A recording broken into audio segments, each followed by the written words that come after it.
Yesterday, we heard from the parents of Omer Nutra. The 22-year-old New Yorker is one of a handful of Americans still being held hostage by Hamas.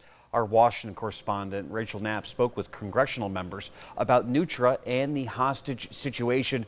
Rachel, what do they think will it take for Hamas to release the remaining hostages? Good evening, Nick. Well, I spoke with Senator Kirsten Gillibrand on this. She believes that Hamas values these hostages as important pieces for negotiation talks, but she also believes that Hamas is going to need to be coerced by influential countries like Qatar and Egypt so that they could put pressure on Hamas to release the hostages. But as time continues to pass by, congressional members are just growing even more worried about the hostages' health and safety. We have no information from the day Omer was abducted about what his condition is. Omer Nutra's parents haven't heard from their 22-year-old son since the day before Hamas attacked Israel in October.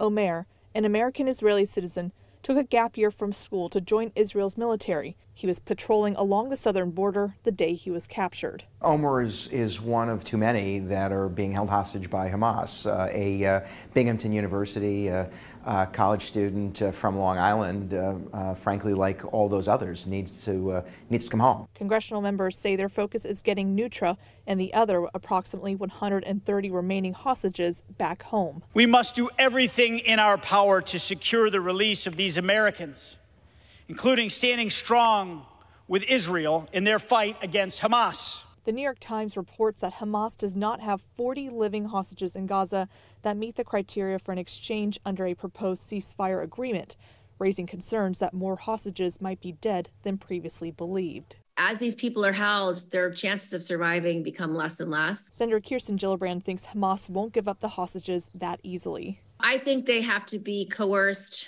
by some of these other Arab allies. I think Hamas's intention is a 100-year war. So they don't want a ceasefire. They know that these hostages are valuable.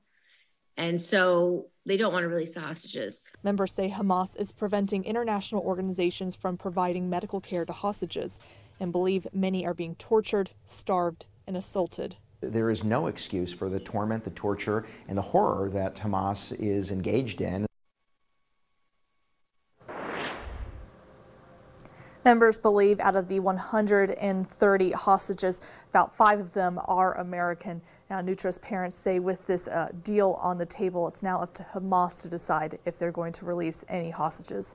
Nick, back to you.